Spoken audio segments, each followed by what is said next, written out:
कहानी है रामपुर गांव की, जहां के मर्द महिलाओं को हमेशा नीचा दिखाने की कोशिश में रहते। अरे अभी तक खाना नहीं आया। क्या मुझे एक और शादी करने की जरूरत है? नहीं जी नहीं, ऐसा मत करना, वरना मैं कहाँ जाऊंगी। खाना लेकर मैं अभी आई जी। गांव की पंचायत में भी फैसले हमेशा औरतों के खिलाफ ही रहते। मैं जो फैसला सुनाता हूँ वो भगवान की आज्ञा होती है। इस लड़के ने अपने मन से शादी करके अच्छा नहीं किया।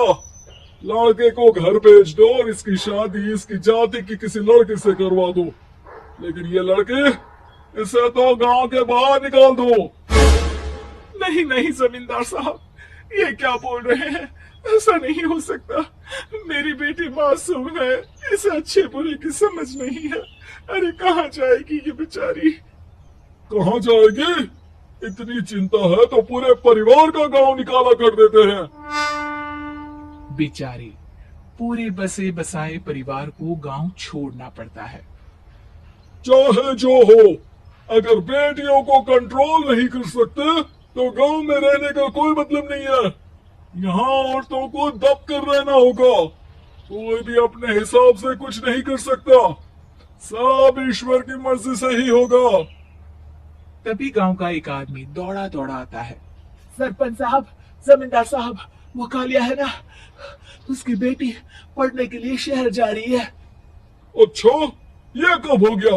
और कालिया की हिम्मत कैसे हो गई ऐसा करने की? लेकर आओ उसे और उसकी बेटी को। बस फिर क्या था, हाजिर हो जाते हैं कालिया और उसकी बेटी सरपंच के सामने। अरे कालिया, ये क्या सुनने में आ रहा है? बेटी को इंजीनियर बना रहा है तू? और ये बता, गांव में तो स्कूल नहीं है, फिर कहां से इतनी क्लास पास कर गई तेरी बेटी? राधा, जो कि कालिया की बेटी है, उसे लगता है कि सरपंच उसकी तारीफ कर रहे हैं।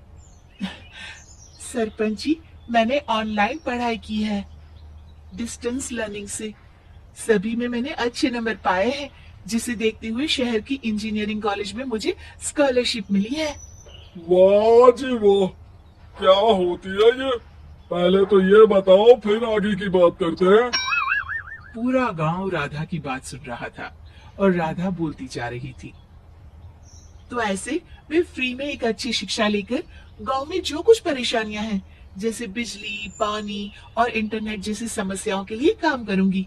मैं गांव को शहर से जोड़ने के लिए पुल का निर्माण करवाने का प्रस्ताव रखूंगी।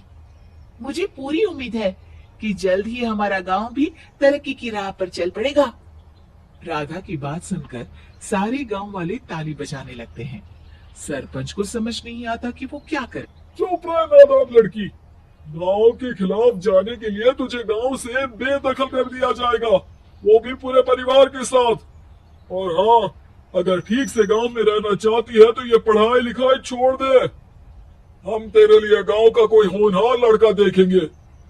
तभी गांव का एक आदमी बोल पड़ता है। अरे नहीं नहीं सरपंच जी, राधा बिटिया जो बता रही है, अगर वैसा हो जाए तो हम लोगों को पैसा कमाने के लिए बाहर नहीं जाना पड़ेगा। हाँ जी, और ना ही कोसों दूर पानी के लिए भटकना पड़ेगा। हमारे बच्चे भी अच्छी पढ़ाई कर सकेंगे और आगे बढ़ेंगे, ना कि हमारी तरह खेती करते बैठेंगे। क्यों गांव वालों, राधा बिटिया का साथ देना चाहिए ना। सरपंच देखता है कि गांव राधा के साथ है तो वो चुप हो जाता है। वो घर आकर अपने सलाहकार से बात करता है, जो बहुत ही चालाक किस्म का इंसान होता है। अरे सरपंच साहब, आपको बहुत ही होशियारी से काम लेना पड़ेगा। एक बार गांव तरक्की कर गया, यहाँ के बालक पढ़ लिए तो कोई ना पूछेगा आपको। और फिर ये जो बेटा और बेटी है ना आपके, इनको भी आम लोगों की तरह ही जीवन जीना होगा। हाँ, लेकिन करे तो क्या करे? वो ना, आप मुझ पर छोड़ दीजिए, बस मैं जैसा बोलूं करते जाइए।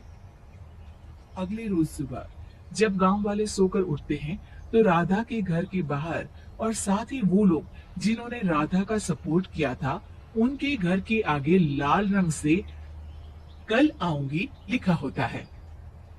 कल आऊंगी, यह क्या होता है? अरे यह तो खून से लिखा है, लगता है कोई भूत प्रेत या चुड़ैल का साया है। चलो सरपंच जी के पास चलते हैं। सभी सरपंच के पास जाकर उसे सारी बात बताते हैं। और ये तो बड़ी मुश्किल की बात है। चलो, मैं एक बाबा को जानता हूँ, उन्हें बुला लेता हूँ। सरपंच बाबा को लेकर गांव के घर के बाहर जाता है। ओहो, तो ये वो चुड़ैल है जो उन लोगों को निशाना बनाते हैं जो गांव को बदलने का सपना देखते हैं। वो गांव को ऐसे ही संपन्न देखना चाहती है। वो नहीं चाहती कि कोई बाहरी यहाँ का कायाकल्प करे। क्या तुम लोगों में से किसी ने गांव को बदलने की सोच रखी है? तभी राधा की माँ रोते रोते आती है। मेरी राधा घर से गायब हो गई है। अरे कोई तो बचाओ, मेरी बच्ची कहाँ गई?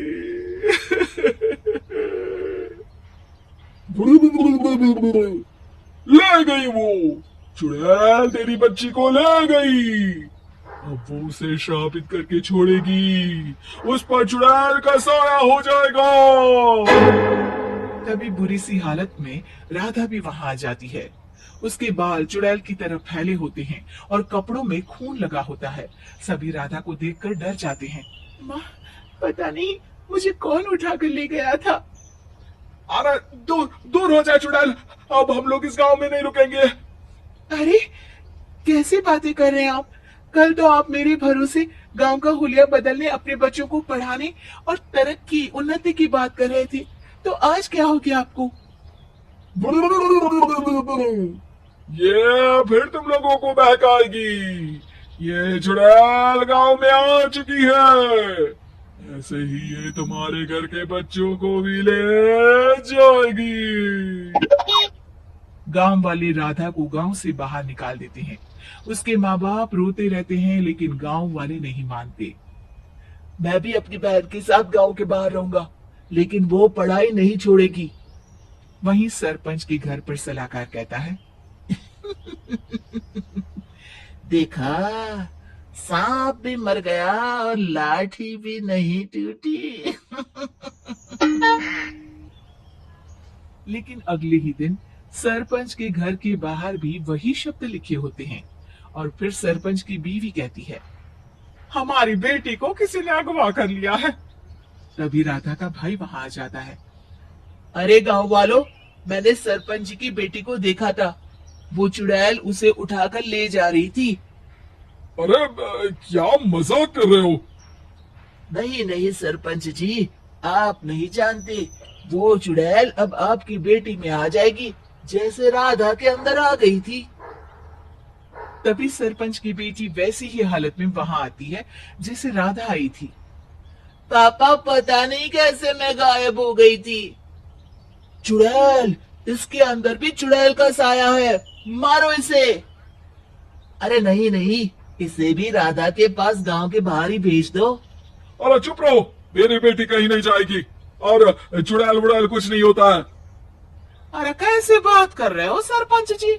आप तो बोल रहे थे कि आपका फैसला भगवान का ज्ञान होता है, तो अपने पर बात आई तो अब आप ऐसे बोल रहे हैं। अरे ना ना ना, आपको अपनी बेटी को त्यागना ही होगा। अरे बुलाओ बाबा को। राधा का भाई बाबा को ले आता है, जिसे अब गांव वालों के डर के कारण सच बोलना पड़ता है। मैं कोई बाबा नहीं हूँ, मैं तो मोची था। ये सलाहकार महोदय ने मुझे कहा था एक्टिंग करने को। अब वो मुझे पैसे देने वाले हैं। अब मुझे माफ कर दो। गलती हो गई, मुझे माफ कर दो। तभी वहां राधा आ जाती है।